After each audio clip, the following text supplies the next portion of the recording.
ദേശീയ വടംവലി താരത്തെ കാസർഗോഡ് വീടിനകത്ത് തൂങ്ങി മരിച്ച നിലയിൽ കണ്ടെത്തി. പുല്ലൂർ AKG ക്ലബിന് സമീപം താമസിക്കുന്ന 37 വയസ്സുകാരനായ ബൈജുവാണ് മരിച്ചത്.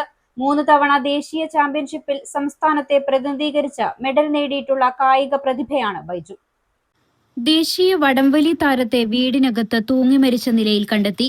കാസർഗോഡ് പുല്ലൂർ AKG ക്ലബിന് സമീപം താമസിക്കുന്ന ഇട്ടു എന്ന ബൈജുവിനെയാണ് മരിച്ച നിലയിൽ കണ്ടെത്തിയത്. 37 വയസ്സായിരുന്നു. ശനിയാഴ്ച വൈകിട്ട് 4 മണിയോടെയായിരുന്നു ബൈജുവിനെ വീടിനകത്ത് തൂങ്ങിയ നിലയിൽ കണ്ടെത്തിയത്.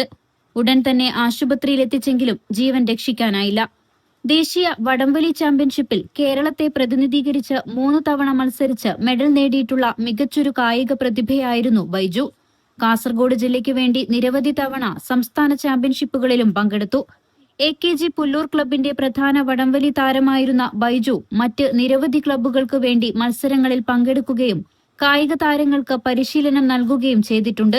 കാസർഗോഡ് മൊബൈൽ ടവറിലെ സെക്യൂരിറ്റി ജീവനക്കാരനായി ജോലി ചെയ്തു വരികയായിരുന്നു. കൂടാതെ സജീവ CPM പ്രവർത്തകൻ കൂടിയാണ്. വനജയാണ് മാതാവ്. സാമ്പത്തിക പ്രതിസന്ധിയാണ് ബൈജുവിനെ ആത്മഹത്യയിലേക്ക് നയിച്ചതെന്നാണ് സംശയിക്കുന്നത്. സംഭവത്തിൽ പോലീസ് അന്വേഷണം ആരംഭിച്ചിട്ടുണ്ട്. News 14 live Kasaragod. ബജറ്റിനിണങ്ങിയ വിവാഹാഭരണങ്ങളുടെ വൈവിധ്യമാർന്ന കളക്ഷനുമായി റോഷി ജ്വല്ലറി. ഡയമണ്ട് ആഭരണങ്ങളുടെ ഏറ്റവും പുതിയ ഡിസൈനുകൾ ഏറ്റവും കുറഞ്ഞ പണിക്കൂലിയിൽ. Roshi jewellery, gold and diamonds, bank road and court road, Kasaragod. Forever shine.